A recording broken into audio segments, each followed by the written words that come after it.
Gusto nyo rin bang maging ganito yung inyong mga side skirt? Tara, samahan nyo ako mga bossing. So ayun mga bossing, no?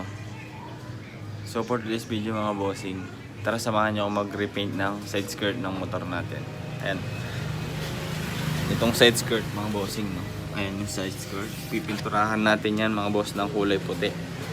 Tara mga boss, samahan nyo ako. Para mabaklas nyo nga pala itong side skirt ng mga boss. Ayan, kailangan nyo tanggalin niya yung screw dyan. And then yung clip niya sa baba.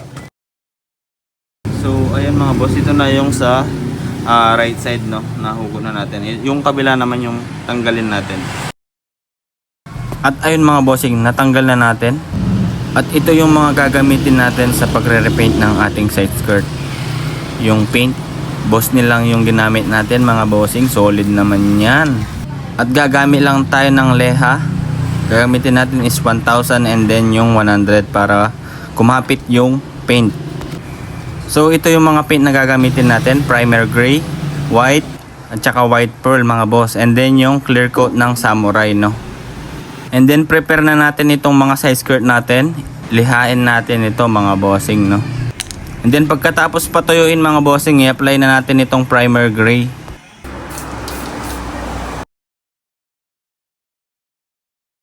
At pagkatapos nyong primeran mga bossing, lihain nyo lang para magpantay-pantay yung mga paint. And then smooth yung base coat nyo mga bossing, no. Then applyan na natin siya ng base coat na white. And then ito na yung result nung naka base coat mga bossing, no. Napakalinis niya. Wala pa yung white pearl dyan. White pa lang yan, no mga boss. Pero napaka solid na niya. Boss nilang yan mga boss.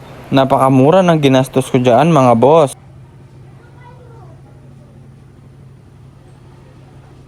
So second day na tayo para sa white pearl and then clear coat mga bossing, no. Napaka solid. Oshi.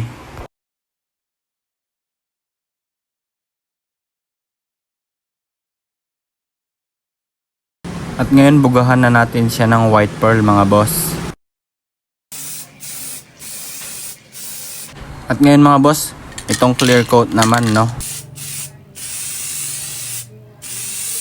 At ngayon mga boss, dahil nadali na natin ito, ayan, napakaangas niya, no mga bossing. Oh shit.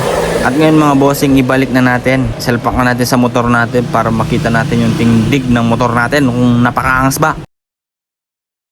So ito yung nasa right side mga bossing, oh. Napakaangas. Pero hindi niya kuha-kuha yung stock na kulay ng pairings, pero pwede na mga bossing. At ito naman yung sa left side. Napakaangas. Kaya bibigyan natin yan. Ang pogi, parang gusto ko siyang bigyan ng kapirasong montage.